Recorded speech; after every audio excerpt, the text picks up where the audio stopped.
It's Monday, and that so happens to be the day that I like to talk about monsters. Hello, and welcome to Monster Mondays. I'm Geoff Arbuckle, co-host of the podcast Film Seizure, that you can catch each Wednesday morning at filmseizure.com or at a number of podcast providers online.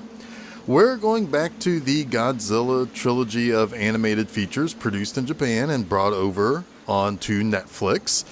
This time around, we're going to take a look at Godzilla City on the Edge of Battle.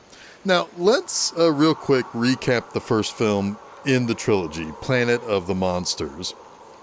In the future, the inhabitants of Earth have boarded a giant ship that is something kind of like an ark to find a new planet to live. Why? Well, because Godzilla has basically raised the entire planet and made it so radioactive and violent, humans needed to leave. However, they spent years trying to find a new place to live, but they were not successful. So they decide to return to Earth, thinking that their hyper and warp drive engines will basically bring them back to Earth about 10,000 years into the future. Yes, this movie does employ some of the real-life faster-than-light travel theories that talks about, warping and how it affects someone in local space versus the universe and time relativity and all that good stuff. I love it. Anyway, they get back, but made a miscalculation. It's actually been 20,000 years. And worse, Godzilla is still alive and bigger and badder than ever before. So a military crew is sent down to basically try to deal with the monster and make the planet safe again. And they are pretty much decimated immediately. Our leading character down there, Haruo, he is basically an overzealous leader of that squadron, and he pretty much is obsessed with Godzilla. So he was believed lost and killed in the attack, but he awakens in a secluded area being cared for by a mysterious indigenous girl. The first movie was okay. I will admit that it felt a little more akin to sci-fi anime like Gundam or any number of other shows where there's a desperate group of humans, shaky political structure leading them, and a militarized portion of the population tasked with both protection and exploration. I don't know if it really felt exactly original on the larger scale, but within the Godzilla universe and multiverse of stories, I guess it kind of is more original, but it's kind of using all these other ideas. Now, while I didn't either pay much attention or have forgotten what I did pay attention to, it was not unknown that Godzilla fans weren't super happy with these animated films. However, it was kind of split in most of those reviews. Most everyone agreed the movie was bland with, kind of underdeveloped characters, and I kind of agree with that. It is something that kind of gets corrected a little bit in this movie, but also it doesn't make it that much more exciting until the final act. But like I said, it felt like this movie was depending on other established franchises' ideas. Some went so far as to call the movie a complete and utter mess because of the under-characterization of people that we should probably feel something for, but instead we kind of see them engaging in technobabble and power struggles that we don't really have much insight on the background of. But most everyone agreed that the animation is where the first film scored major points, and that carries over into this as well. Something else I totally agree with on all of those, all of the people who said that the animation is pretty great. Godzilla in this movie is utterly terrifying. He's larger than any other version of Big G that we've ever seen before. He has so little regard for humanity that he actually even attacks it almost viciously. That's kind of a great feature in this movie, but it does, because it does build dread, and it kind of creates this more adult themed movie. It does that just as well or maybe better than any other Godzilla movie before it. So everyone has to give it its due credit for that aspect, that the character of Godzilla is terrifying again. But I do have more to say about the terrifying Godzilla with less than no regard for humanity later. But for now, let's start up the city on the edge of battle and see how the middle chapter kind of continues the story. So We open with the crew of the ship that was monitoring the squadron's mission.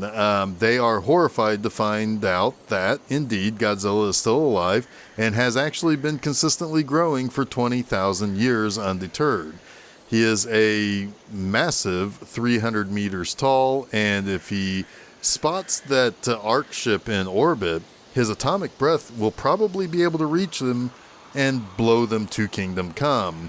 The original plan is to basically abandon Earth, but a member of the alien Exif that are accompanying the humans, or part of this kind of triumvirate of species that are with the humans on the ship, says that it's really against his people's culture and religion to abandon possible survivors. So the captain of the Ark ship, the Eritrum, gives 48 hours to find survivors from the Godzilla attack, and if nothing is found, they have to leave and give up on their hopes of ever returning to Earth.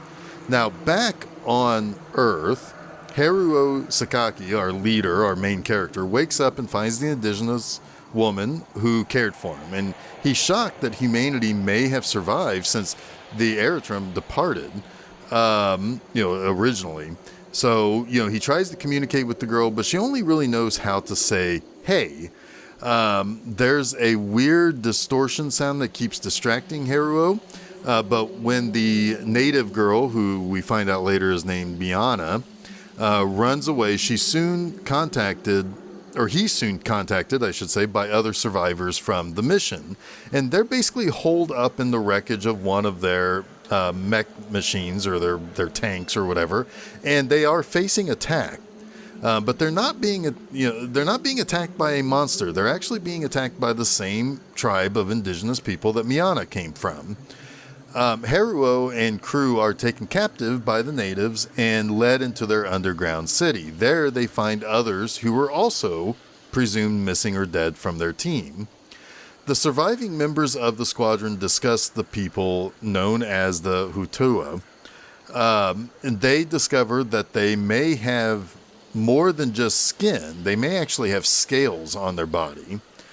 Some of the crew think that they need to basically be wiped out and escape.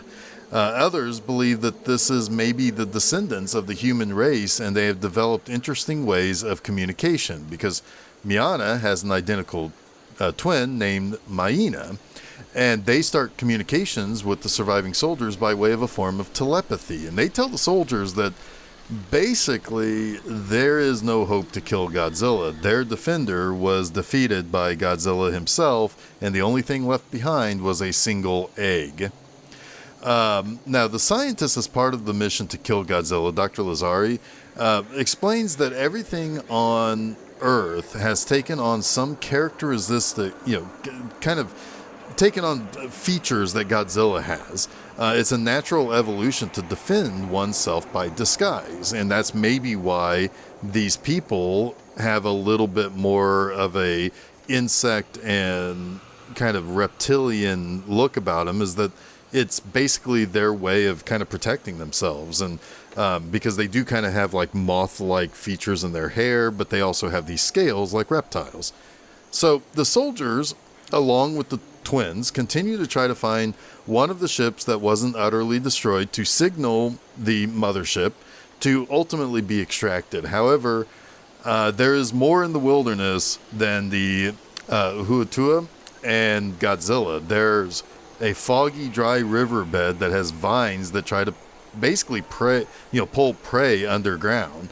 There are also dragon-like flying creatures, and the crew is saved by Metphys, the other Exif priest character that we met in the first movie, who arrives in an armored gunship and is able to help get rid of these dragons. Again, these are birds that have like scales like reptiles. So again, they are using the same evolutionary track that the people are to basically stay as safe as possible from Godzilla.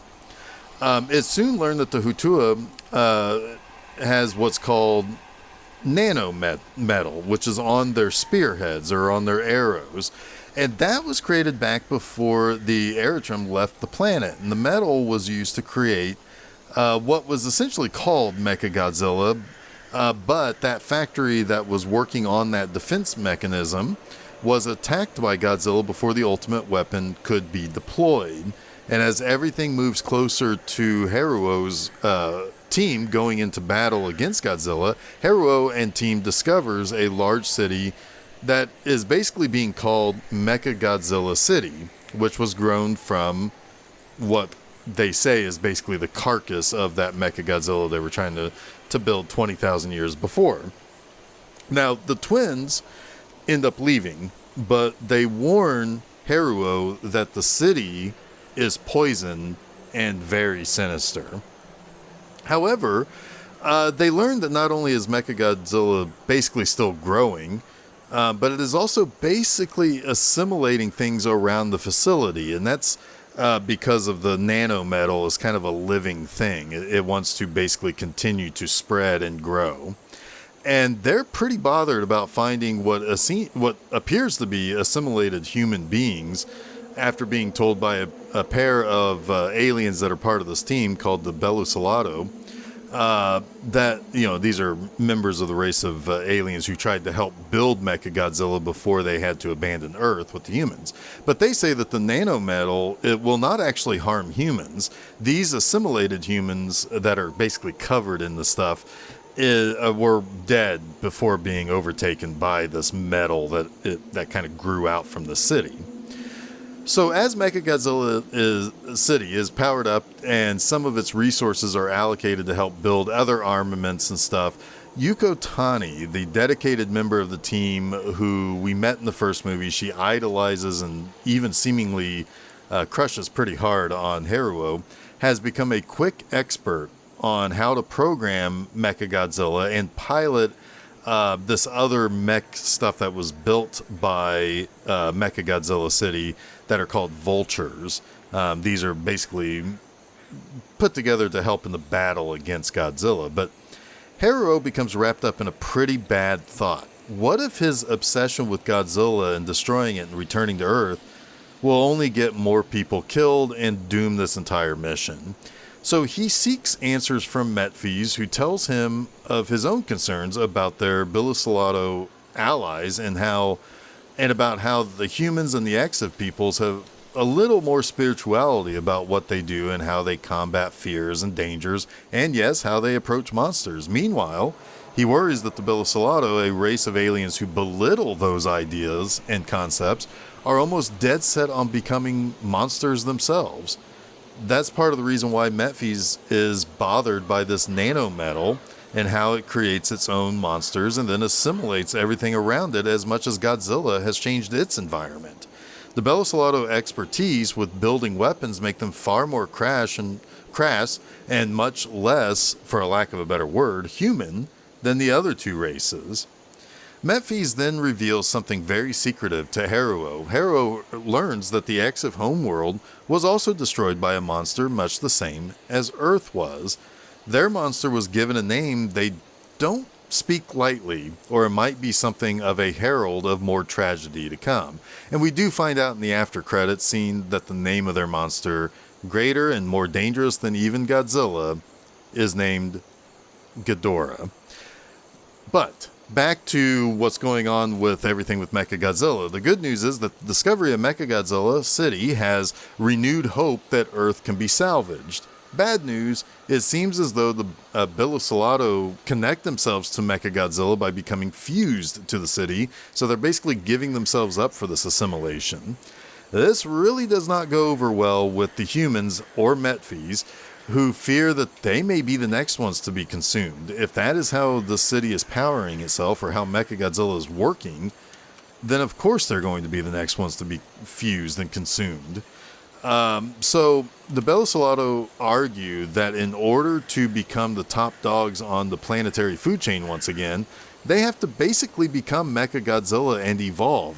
If not, they will be no better than the small little bugs, and they even refer to the indigenous people as bug people because of the moth-like features in their hair and the scaling and kind of the exoskeleton that they have. And they see them as basically bottom of the food chain, kind of less than important creatures. So, it's like if you don't want to become that, you have to become Mechagodzilla. If you don't want to become Mechagodzilla, you're going to be weak and be destroyed. And that's their whole philosophy on everything. But worse than that, Godzilla has discovered Mechagodzilla City, and he's heading in their direction.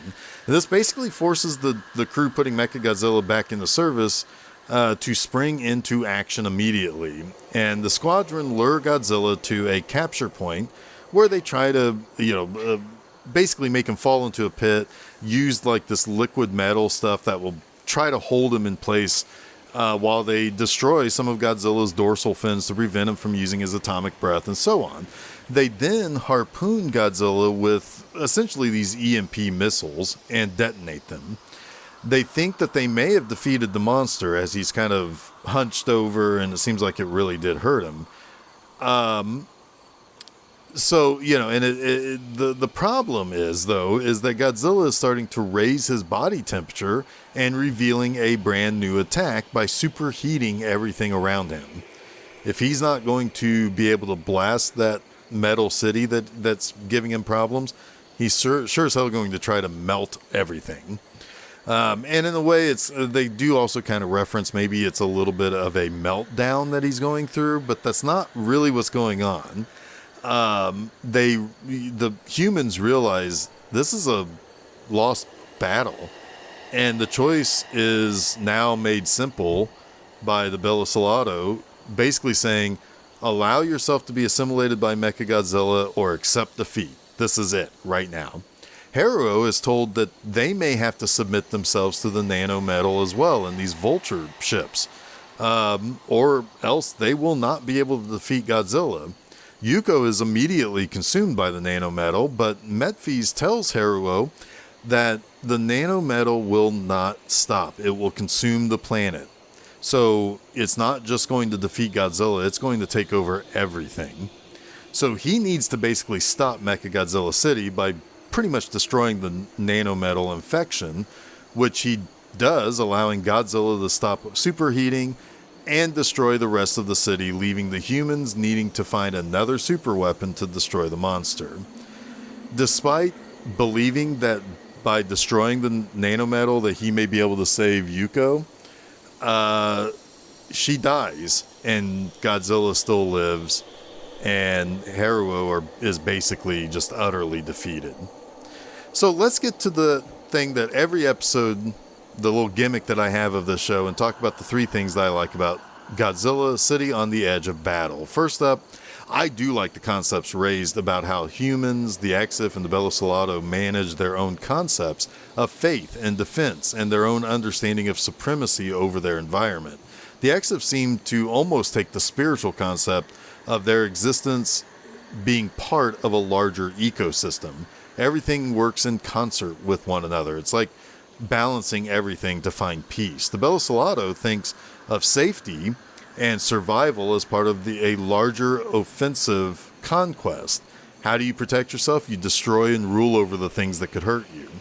The only way to make sure that you can survive is to become the thing that can destroy you. Then for humans, we're kind of trapped in the middle. We're just learning that we're not the masters of our own domain. Godzilla came along and just knocked us all on our asses, and we're still reeling from that. It's still a fresh wound, even though because of the warp speed and everything, you've essentially time traveled 20,000 years into the future.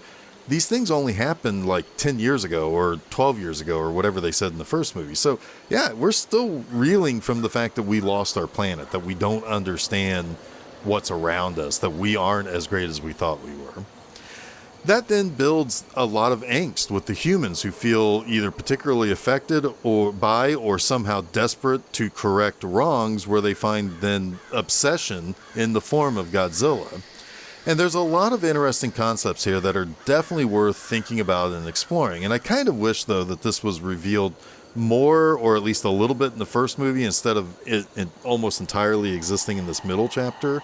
But that said, it also shows that this kind of house of cards that was built between these three pretty different species of people is really not easy to maintain. they were only connected by either having been a civilization that was destroyed by a monster or a civilization with ideology that they wished to conquer the monsters. They don't really understand each other that much as large groups. Individuals understand each other, but not the larger groups. Secondly, I like the idea of Mechagodzilla as being more of a concept than an actual being or monsters of its own, basically. It represents a way that the Bellicelato can be monstrous too. It doesn't have to walk and battle Godzilla or any other monster hand to hand.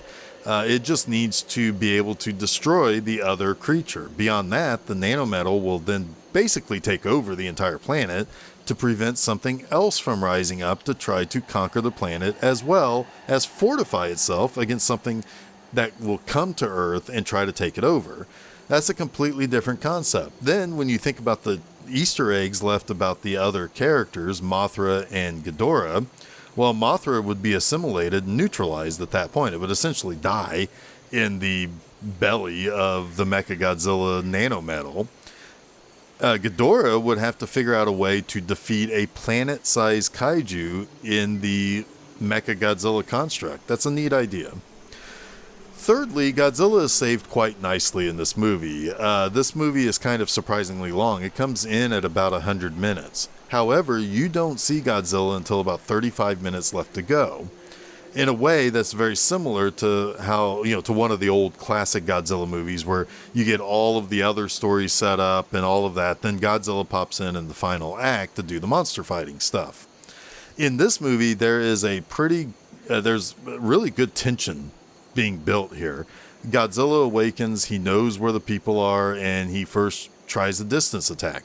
That creates our ticking clock as Mechagodzilla City has these very specific weapons that are meant to stop Godzilla, and 2 of them are now damaged and need time to be repaired. It's going to take 30 minutes to fix the harpoons.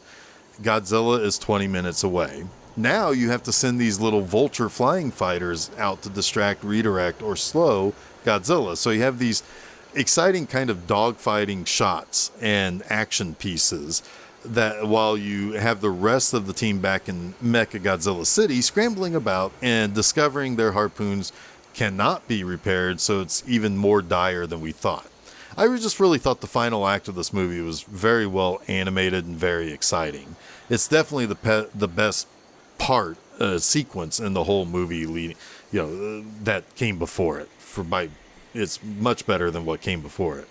But before I conclude this episode, I did want to add a little bit of commentary about the more evil, quote-unquote, version of Godzilla seen in this trilogy. Personally, I grew up in a time in which these movies, the Godzilla movies playing on Saturday afternoons on local TV featured a heroic Godzilla. And this came in movies like Godzilla vs. Hedorah or Godzilla vs. Mechagodzilla and so on. I knew the original portrayed him as our collective karma around building weapons of mass destruction. However, I liked the hero and protector that he became. Part of the reason why I was so over the moon about the more recent American movies was that, they were bringing Godzilla back as something of a good guy or at least something of a balancing force against much worse monsters. I love that. This animated trilogy is pretty dour. It's much more bleak, and it does portray my guy as something worse than evil and something worse than anything we could have ever seen him as before. While I don't think these movies are truly awful, I will say that it's not really the flavor I prefer. Maybe some of that seeped into the other, viewers and reviewers who are a little turned off by these animated feature movies. I don't know. Either way, I can still find stuff to like. That's the reason why I have my show. I also have no problem with whatever anyone else's opinions of these movies are either. Like it, dislike it, it's all good. So do keep that in mind. While these aren't necessarily my flavor, I'm still finding stuff that I like, that I really do like, that kind of perked me up while I was watching this movie.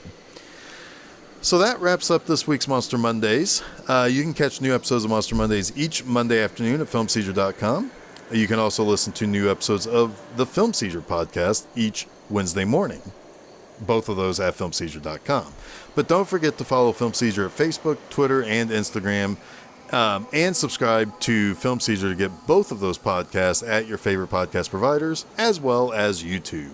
You can also check out my website, bmovieanima.com, to read new articles every Friday morning.